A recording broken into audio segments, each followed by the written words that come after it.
I'm delighted to be joined now by Galway's Dylan McHugh as AIB has announced a 5-year extension to its sponsorship of the GAA All-Ireland Football Championship, the AIB GAA All-Ireland Club Championships and AIB Camogie All-Ireland Club Championships.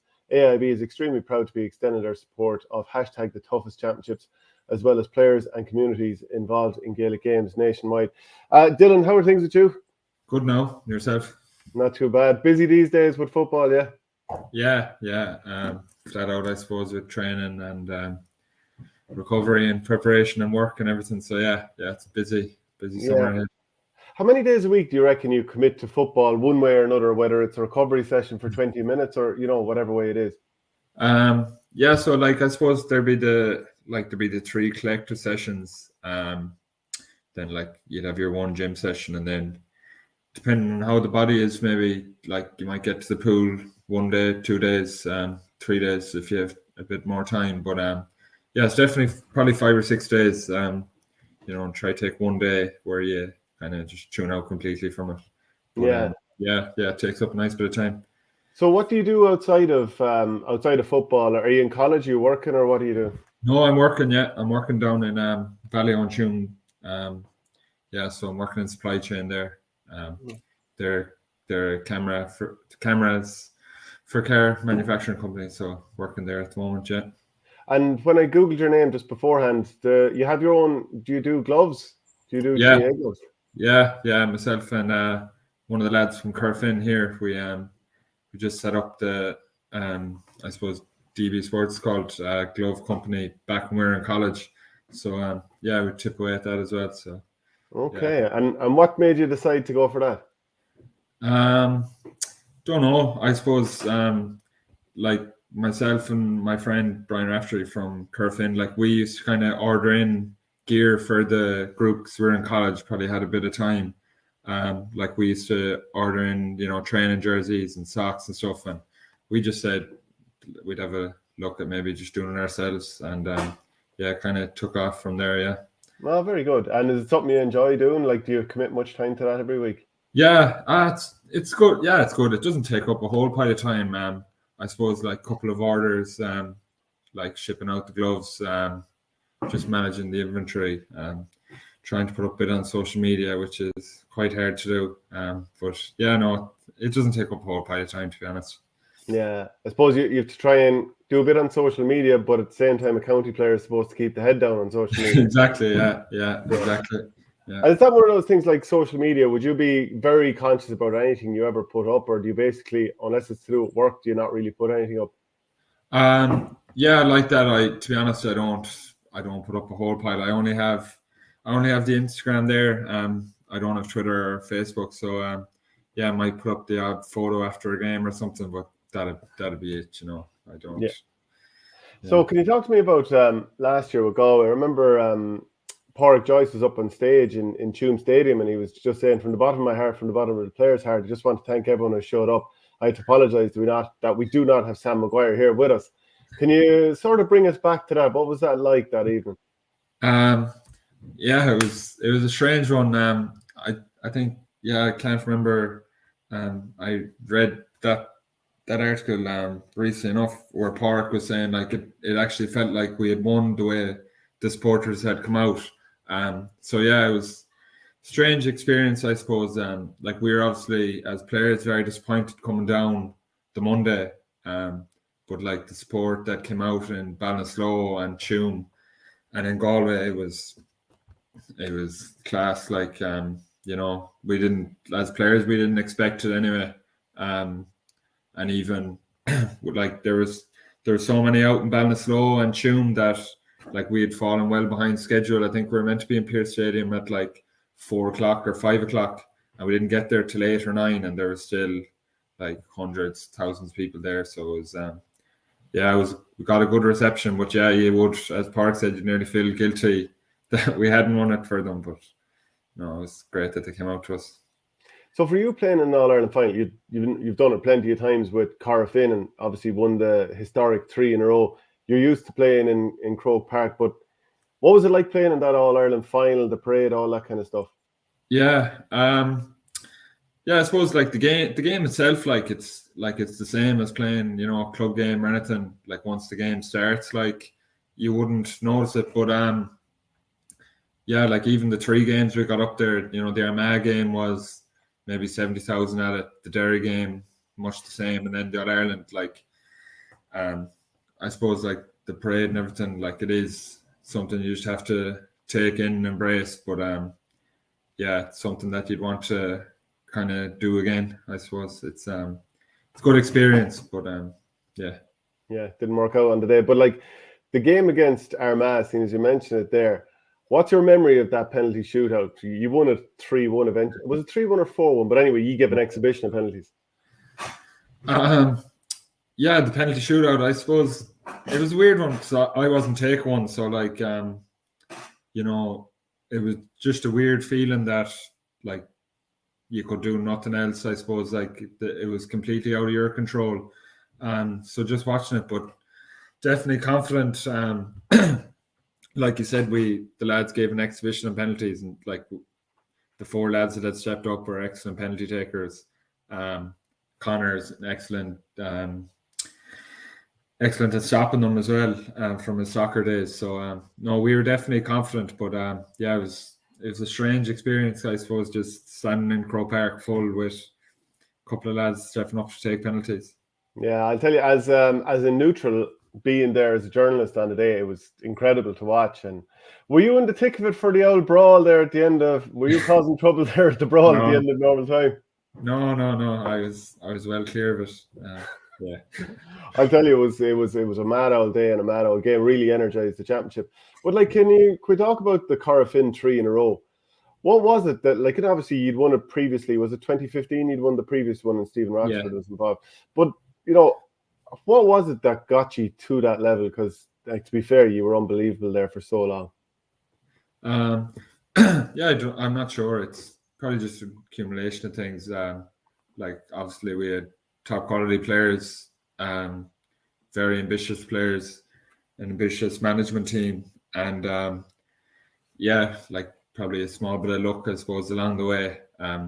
Like there was plenty of games where the ball might have just hopped our way. Like 1 point wins after extra time.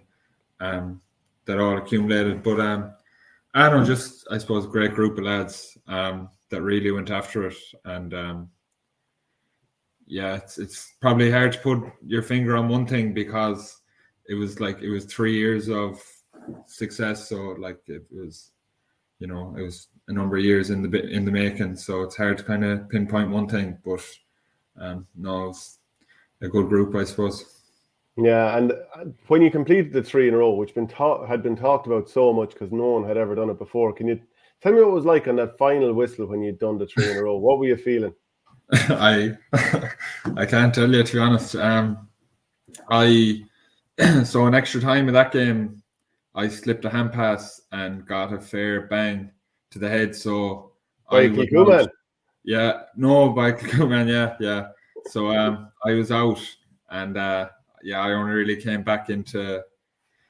I only kind of woke up really after the game. So yeah, it's a pity because it's something that I still look back on and be like, geez, I would have loved to have kind of been there for that final whistle, but no, I was out for the count. God, I'd forgotten about that. And like, do you remember coming to, or what's the first thing you remember after the game? Kind of remember being in the dressing room, all right, and yeah, I was just kind of heading for a shower and whatever. I kind of just woke up. It was weird, yeah, just bad concussion, I suppose, but yeah, it's disappointing, but no, it was good. I still enjoyed the week after it, but yeah, were you able to, or were you groggy and not feeling well? First night, so the Sunday night, didn't feel well at all, to be honest. You know, I was groggy enough. Jaw was quite sore, but following day I was fine again. Enjoyed the week then after that. So in terms of, like, you know, you got to the All-Ireland final last year, and sometimes it happens with teams where they get so far and then the next year it doesn't happen. They don't take that next step. But you're back in the kind of final, you know, you did well the last day out, all that kind of stuff against Roscommon. But like there's challenges too. I mean, Liam Silk, he went to New Zealand. Kieran Malloy, your clubmate, did his cruise shoot. Damon Comer had been away. Obviously, he was back the last day. So do you feel like you're kind of set up to have a very strong showing again this year? Yeah, like I suppose like firstly, just this weekend will be our focus, and that's kind of how it's been throughout the whole league. And yeah, like trying not to get caught up in the bigger picture of trying to get back to an All Ireland, because like we'll get caught along the way if that's all we're thinking about.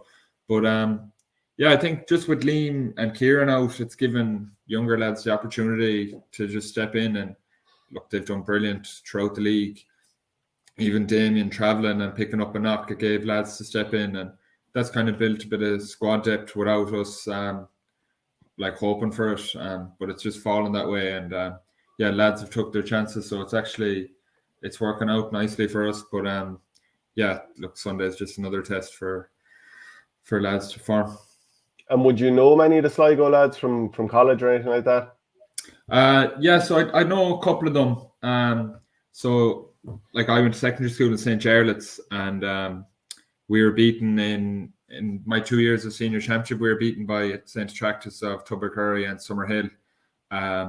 Would have played them a lot. They had a very strong team my age growing up. So we played Sligo in a Connacht minor final and a Connacht under 21 final. So I know a lot of the lads from that age, like good footballers.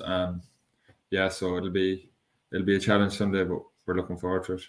Okay, well, look, I'm going to finish off with a bit of a quick Q&A, not that serious questions. Answer them short or long, whatever you like. Yeah. What do you remember of your first time ever being at Croke Park? Now, this could be as a player or as a kid or whatever. First time, I'd say, was the All-Ireland Club final, Salthill and St. Gall's, I think, and Portumna were playing the hurling final. So that was the first time I can... 2010? No, that was 2005, 2006. Oh, I'm thinking of St. Gall's against Kilmurray, actually. I think that was... Yeah. No, Salthill had played them in previous sets. So, yeah, that was the first time I can remember being there, but I would have been there before. Okay, so you were a young pup back then. Yeah. Who's your favourite player of all time? Yeah, so probably in the position that I play in everything, probably Kieran Fitzgerald from Corofin. So I would have grown up going to Galway matches, and he would have been playing. Obviously, he had won an All-Star, so he was kind of a big hero within the club. And then to have played with him and learned an awful lot from him. So yeah, he probably would have been grown up. Yeah. I think you're just trying to get a Gardaí on side here. Next question? Who's been your toughest opponent and why? There's plenty. It probably changes every week the way it is at intercounty football. But yeah, I've marked a couple of good players. Marked Shawnee O'Shea a couple of times. He's probably one of the toughest. Never stops moving. Very fit, very good passer, very good shooter. So yeah, he'd probably be up the top. Good sidestep on him as well. Yeah, class player. Who's the biggest influence on your career? I suppose parents would be, both parents mad into football. So they would have always kind of been pushing you towards it, bringing you to matches, bringing you to training, bringing you to games. So they'd be massive. And then like within the club, coaches, even coaches that would have been on when I was trying to break into the Corofin senior team. So they would have obviously helped me massively to get to where I am now. So yeah, just coaches and parents, I suppose. What's the team you most like to beat? Now, this could be club, college, whatever, county. Oh, I don't know now if we can answer that. Yeah, so at club level, I suppose in Corofin we have so many rivals within Galway. Like Montpellier have put us out of the championships the last 3 years. Tuam would be big rivals, and Down would be big rivals. So like one of the three of them, I suppose. And then with Galway, like it's everyone in Connacht is nearly a rival. So yeah. So you hate everyone. Yeah, there's a rivalry with everyone, all right. What's your proudest day playing GAA? Yeah, so I suppose like the club finals with Corofin would be proud days. Representing your club, your family, like then just knowing everyone that's up in the stand from Corofin, and so they'd be proud days. Even county finals with Corofin, they're proud days.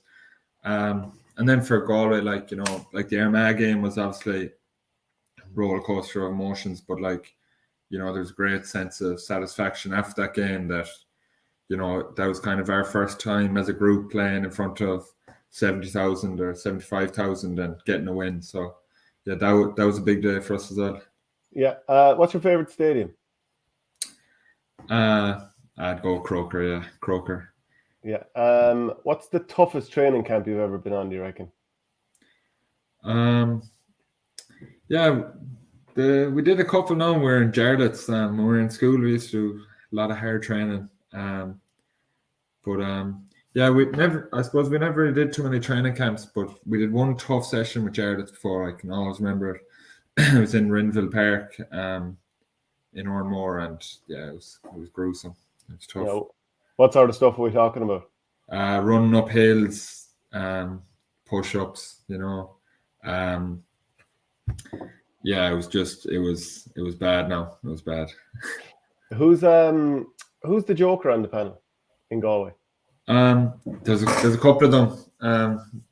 Plenty of them. I'd go to Owen Gallagher and Conor Gleeson. If you're ever sitting down for dinner after training and you hear a load of lads laughing and you look over at the two boys, it's always one of them telling a story. So yeah, Gallagher or Gleeson. Who's the best trainer on the panel and who's the worst trainer? Best. We've a lot of good trainers now. Johnny Heaney's probably up the top, like as in he always gives 100% to training and drives the sessions. But we've loads of other lads that are great trainers. And then worst. There's always a slug somewhere. Yeah, I'll give it to Shane. Yeah, he took a couple of weeks off, so he missed plenty of training. So yeah, Shane watched. Okay, best dressed and worst dressed. Best. Billy Mannion from Montpellier was always dressed fairly well. Was the designer, and Matthew Tierney definitely the worst. Or Kieran Malloy, Matthew Tierney and Kieran Malloy. Yeah. What sort of stuff would they be at? So Kieran could have dungarees on. Matty could be wearing absolutely anything. Like pull it out of someone else's wardrobe, and yeah, it's not a good look. What player loves the media attention? Oh, Shane. What player thinks that the women love them? Yeah, I'll give that Shane as well. What player from another sport do you admire?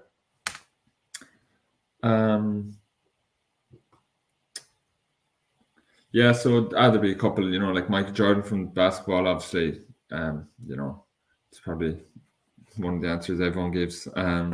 He would have won. Love Messi as well.